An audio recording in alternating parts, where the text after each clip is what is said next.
Hi, everyone. This is Limitless, and we hope everything is going well for you. In this episode, we'll talk about how to improve your concentration and focus. Focus and concentration are two of the most critical characteristics for academic, personal, and overall success. Focus may occur only after we have said yes to one option and no to all others. In other words, focus requires the absence of distractions. As Tim Ferriss says, what you don't do determines what you can do. One of Warren Buffett's strategies for increasing concentration and focus is one of my all-time favorites. It entails concentrating on the things that matter while ignoring the things that don't matter as much. Buffett employs a straightforward three-step productivity technique to assist his employees in determining their priorities and activities. This strategy may be effective for making decisions and committing to doing one thing right away. This is how it works. Buffett once instructed his personal pilot to perform the three-step routine.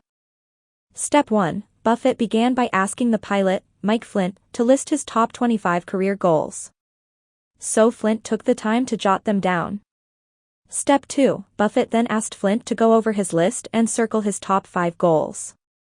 Flint took his time again, went through the list, and eventually decided on his 5 most important goals. Step 3. Flint had 2 lists at this point. List 1 consisted of the 5 items he circled, while list 2 consisted of the 20 items he did not circle. Flint said that he would start right away on his top 5 goals. Then Buffett asked him about the second list, what about the ones you didn't circle? Flint said, well, the top 5 are my main concern, but the other 20 aren't far behind. They are still important, so I'll keep working on them when I can.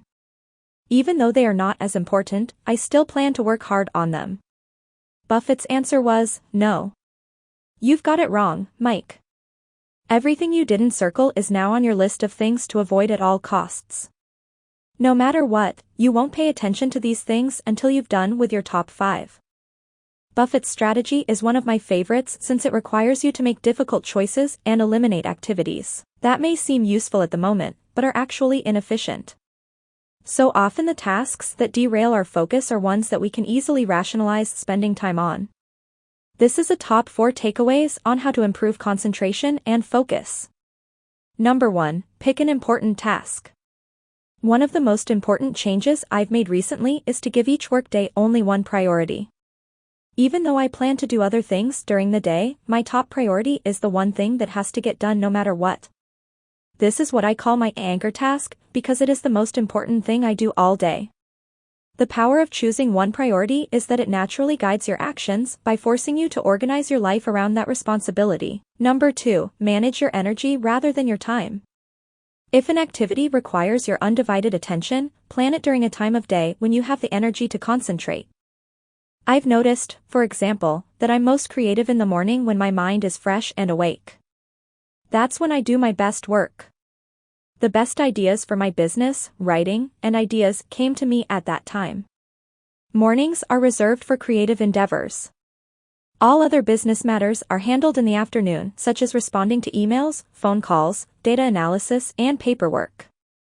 Almost every productivity method emphasizes the importance of better time management, but this is meaningless if you lack the motivation and energy to complete the task at hand in the first place.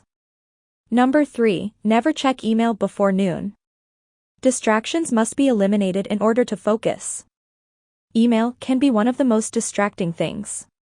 If I don't check my email first thing in the morning, I'm able to spend the first part of the day working on things that are important to me rather than having to respond to the priorities of others. That's a great gain for me because it means I don't have to waste mental energy considering all of the messages that are waiting for me in my inbox.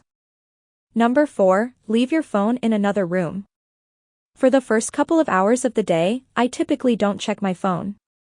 When you aren't distracted by text messages, phone calls, or alarms, it is much simpler to concentrate intently. I hope today's video is useful to you. If you want to support this channel, please like and subscribe and click the bell icon to get new video updates.